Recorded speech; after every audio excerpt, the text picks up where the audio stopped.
কেমনি করবে পাগল। Hey guys, welcome back to my channel Vlog with Piu। তো আজকে সোমনাথ গেছিল, আমি বলবো আজকে সোমনাথ গেছিল মায়ের একটা ডান্স ক্লাসে দিতে। তো ওখানটায় অনেকদিন ধরে বলছিল সমুদ্রের কাছে খাবে, তাও কবে থেকে বলছিল, তাও রাখিরও আগে থেকে, অনেকদিন আগে থেকে, 1.5 মাস হয়ে গেছে। হ্যাঁ, তো আমি পেয়েও ছিলাম তখন 450 টাকা কিলো বলেছিল, বাট এও যেখানে গেছিল 500 টাকা কিলোই পেয়েছে, কিন্তু লাস্টের যেগুলো মরাগুলো থাকে না 150 টাকা কিলো ওটা নিয়ে এসেছে। ঠিক আছে, আরে আমি আসছিলাম তো ওইটুকুনই ছিল, 1 কিলো মতোই ছিল। তো যাই হোক ওটা নিয়ে এসেছে। আমি জিজ্ঞাসা করলাম কত, বলছে 160 টাকা কিলো। কোনোদিন বানাই ভালো হবে বলছে, হ্যাঁ ভালো হবে, বাট যেটা মানে আমাকে বোঝালো উনি বয়স্ক দিদা ছিল একটা, যে দেখো বলে দেখো সব ওপর থেকে তো বেছে নিয়ে নিচ্ছে, এবার লাস্টে এটা আছে, আর তোমরা জানো এমনি 400-500 টাকা কাঁকড়া কিলো। যে হ্যাঁ দিদা আমি জানি। এবার তার মানে তখনও বলছি, তার মানে তুমি বুঝতেই পারছো এইটাই এই কটাই পড়ে আছে, আমার কাছে আর কোনো জিনিস নেই। আমি কোনো 160 টাকা বানাইনি, ঠিক আছে, আমি খাইছি, আমি খেতে ভালোবাসি, খাই। আমরা কাঁকড়া দিয়ে ডাল খাই, কেউ অনেকজন শোনোইনি কাঁকড়া দিয়ে ডাল, কিন্তু আমরা মেদিনীপুরে খাই। কাঁকড়ার টক খাই, কাঁকড়ার ঝাল খাই, এরা কাঁকড়া পোড়া খেয়েছে, আমি ওটা খাই না। কাঁকড়া পোড়া আমার গ্রামের বাড়িতে খুব ভালো লাগে, যাই হোক ভালো বানায় এখানটায়, কোনটা অন দরকার আছে এরকম। তো আমি আজকে বানাচ্ছি, কেটে নিয়ে এসেছে, ও ধুয়ে দিয়েছে, আমি শুধু বানাচ্ছি। ঠিক আছে, তো কেমনভাবে বানাবো সেটা তো কোনো স্পেশাল রেসিপি নয়। কাঁকড়াটাকে নুন হলুদ দিয়ে ভেজে তুলে এরকম মশলা কষে দিয়ে দেবো। তো রেসিপি আর দেখাচ্ছি না, তো কিন্তু দেখাচ্ছি ক্যাংড়াটা আমি রান্না করছি। এসো তো চলো দেখাতে থাকি পিউ কীরকম এখন কাঁকড়া বানাচ্ছে। বল কি হলো তোর? আর পিউ এখন কাঁকড়া পুরো ফ্রাই করছে, এখন খুব ভালো লাগে দেখতে। দেখি আমি একটু হেল্প করি। না না, ঘি বেরিয়ে যাবে, ঘি বেরিয়ে যাবে, আর একটু ফ্রাই করা ভালো লাগে। না খাইনি, আমরা কাঁকড়ার টক খেয়েছি, আমার দাদু ছোটবেলায় বেঁচে থাকতে বানিয়েছে। এখানটা অনেকজন এই শুধু সোমনাথ কেন কাউকে বলে, তারাও বলে যে না কাঁকড়ার টক ডাল খাইনি। আমরা মেদিনীপুরে লোক তো, ওর টক সব জিনিসে খায়, ডাল আমরা ডাল খেয়েছি। তাও কি ছোট ছোট কাঁকড়া দিয়ে ডাল হবে না, এরকম বড় বড় যে কাঁকড়াগুলো হয় ওইগুলো দিয়ে ডাল হয়, ছোটগুলো তো হয় না। আর আমাকে তো কাঁকড়া খেতে নেই প্রেগনেন্সিতে, সবাই আমাদের বলে যে বাচ্চা মুখ দিয়ে ছুটু বের করে কাঁকড়া খেলে, বোয়াল মাছ খেলে বাচ্চা ডাল হ্যাঁ বড় হয়। আমার মা মনে বোয়াল মাছ খেয়েছিল আমি যখন পেটে ছিল, আমার বড় ডালটা দেখি হাঁ করে দেখা, দেখি দেখি দেখি দেখি দেখা দেখা বানাবো না, ভালো করে আমি তোর জন্য বানাচ্ছি, বানাবো না কিন্তু হাঁ কর না, কর না, হাঁ কর না, বল আমি তোর জন্য কাঁকড়া বানাচ্ছি সেটা বল। হ্যাঁ, পিউ আজকে প্রথমবার কাঁকড়া বানাচ্ছি, এর আগে বানাইনি, কারণ আমি আমার মায়ের হাতে খেয়েছি, দাদুর হাতে খেয়েছি, বাবার হাতে খেয়েছি, কিন্তু পিউর হাতে কোনোদিন খাইনি। আর 7 বছর হয়ে গেছে আমাদের বিয়ে হয়েছে, তাও দেখো কত ভালো আমি একে এখনো পর্যন্ত ঝেলছি। আমার জায়গায় অন্য কেউ থাকলে কবে ছেড়ে চলে যেত। কি বলবো কি সিরিয়াস, তোমরা জানো না হয়তো পিউকে দেখতে লাগে এরকম, কিন্তু 1 নম্বরের বদমাশ। থেকে তো পিউ এখন অনেক কুঁড়েই হয়ে গেছে, প্রচন্ড কুঁড়ে হয়ে গেছে। 2 মাস, তারপরে 2 মাস পরে কি করবি? পিউকে দেখি, পিউ উঠবে, ডানা কাটা পড়ি হয়ে যাবে। হ্যাঁ আমি ডানাটা খাবো, মানে তাহলে আর পিউকে ধরে রাখা যাবে না। এই সব না, আমি এক খুঁজে পাচ্ছি না। কি গোটা গরম মশলা? গোটা গরম মশলা গাইস যদি রান্না করা হয় আমার কোনো দোষ নেই, গোটা গরম মশলা নেই এখানটা, ওই জন্য। ঠিক আছে, নিয়ে এসছে তো না গ্রোসারি জিনিস, দেখ বুঝবে কে বলতো। কাঁকড়াকে তুই যদি পোড়াতিস আরো ভালো লাগতো। এই না, কাঁকড়া মনে অত ভাজে না তেলে, দেখবি এটা তেলে ভাজে রে বাবা। না রে, অত তেলে ভাজে। এই প্যাকেট করে কিছু ঢেলে দিলাম না তো। পেঁয়াজ দিবি তো? পেঁয়াজ ঠিক আছে, রান্না আমি কতবার করছি, কিছু এটা করে রান্নাটা করলেই শেষ করলে হবে। ও মানে তুই এক্সপেরিয়েন্স দেখাতে যাবে, তার জন্য আমাদের খাওয়া বন্ধ হয়ে যাবে, এরকম তো হতে চাই না। না বাজে লাগে, খারাপ হয় তার মানে ভাবি তুই পচা খানা না। কিন্তু একটু ঝাল দিবি, হ্যাঁ একটু বেশি লঙ্কা দিবি, ঝাল ঝাল করবি, লঙ্কা গুঁড়ো দিতে হবে, কাঁচা লঙ্কা না শুকনো লঙ্কা দিতে হবে, একটু স্পাইসি টাইপের করবি, নাহলে ভালো লাগবে না কি কাঁকড়াটা। এটা গন্ধ শুধু দেখতে গরম হবে না।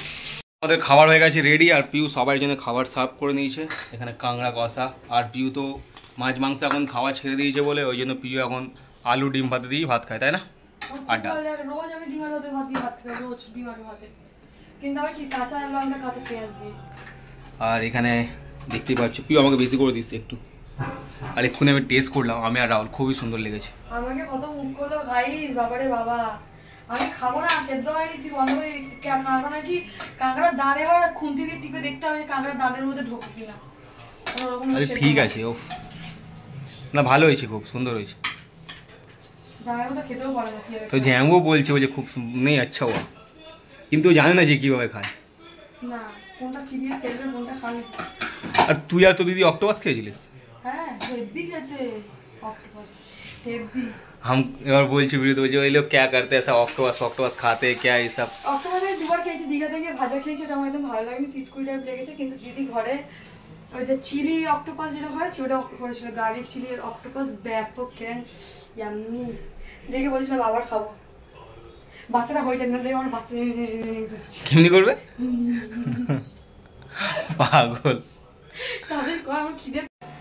তো আমাদের আজকে প্ল্যান ছিল, আজকে রান্নার দিদিরা বলেছিল আসবে না, তো সবাই বলছিল আমার তো চলে যাওয়ার কথা ছিল, কিন্তু সবাই বলছিল আজকে ছাট আর রুটি খাবে। তো সোনা ছাট আনতে গেছিল, ছাট পায়নি, মাংস নিয়ে এসছে। আর যাওয়ার দুটো বন্ধু এসে, আমাদের একটা বন্ধু মাংসটা বানিয়েছে, এবার মাংস রান্নার পর সবার ইচ্ছে হয়েছে বিরিয়ানি খাওয়া।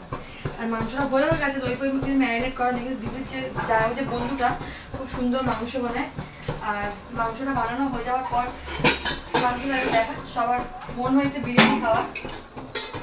তো খুব সুন্দর কষা করে করেছে, দেখে তো খুব মানে কষে কষে কালচে করে দিয়েছে মাংসটাকে।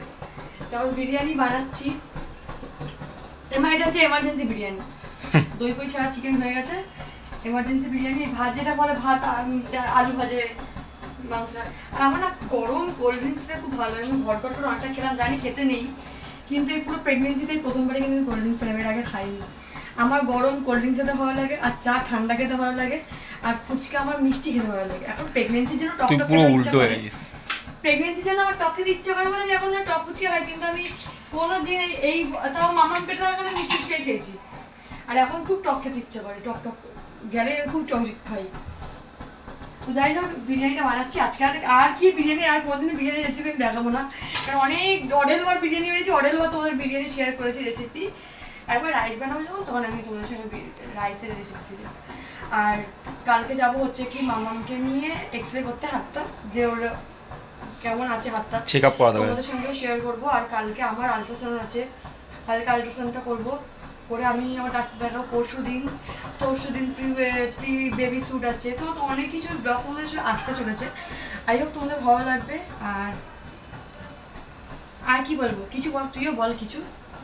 আমরা যাচ্ছি এখন শ্রীমঙ্গলে কাট করে, এখন বাজে 10:30, 10:30 না 10টা বাজে। কাট আগে দিয়ে কাট করতে দিয়েছি, আর এখন যাচ্ছি, মানে কাট করে জমা করা হয়ে গেছে, এখন অনেকক্ষণ বসতে হবে, এখান থেকে বেরোতে বেরোতে 1টা না বেজে যায়। তো চলো আপাতত মামামের চেক আপটা করাই, তারপর কি বলো ডক্টর তোমাদের সঙ্গে শেয়ার করবো, তো দেখতে থাকো। আজকে আমাদের সারাদিনটা কিভাবে কাটছে বুঝতে পারছি না, কারণ বলতে পারছি না, আমার এমনি লম্বা অনেক মাস চলে গেছে, আর পিউর 101টা রিপোর্ট লিখে দিয়েছে, মাম্মামকে আবার হসপিটালে ভর্তি হওয়ার ডেট দিয়েছে, তার মধ্যে পিউর আবার প্রি বেবি শ্যুট আছে, কোন দিকে যাব কি করব সেটাও খুঁজে পাচ্ছি না। তার মধ্যে ওর থাইরয়েড প্রথমে ধরা পড়েছিল, তারপরে আবারও তার মধ্যে পিউর থাইরয়েড ধরা পড়েছিল, তারপরে আবার থাইরয়েড টেস্ট করতে দিয়েছে। আর কি কি টেস্ট করতে দিয়েছে? 2000 টাকা আমার টেস্ট চলে গেল। তারপরে মামামের যে হলো, কি হলো এটা, যে জেরক্স হলো বলছে, এটা কি বলে, এক্সরে হলো।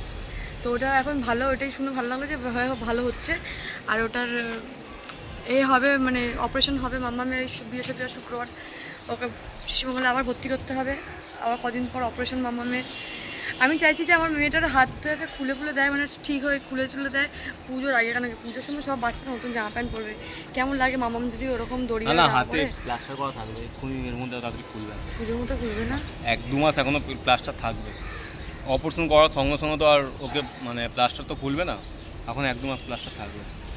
তারপরে আমার কখন কি হয় পুজোর মধ্যে, আমি তো ওটাই বুঝতে পারছি না, ওটাই ভয়টা বাড়ছে। আর এটা লাস্ট আল্ট্রাসাউন্ড কি, এরপর আরেকটা আছে আমি জানি না, এরপর আরেকটা হবে, যখন ভর্তি হবে তখন একটা হবে, এটা 9 মাসের একটা হয়, তো এটা 9 মাসের হলো, এরপর আরেকটা হবে ওটাই।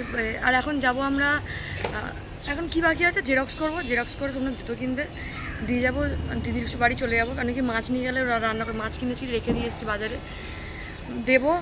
তারপরে আমাকে আবার আসতে হবে 4টার সময়, সোনার বলেছে আসবে না, কীরকম গতি, না এর হোক গতি।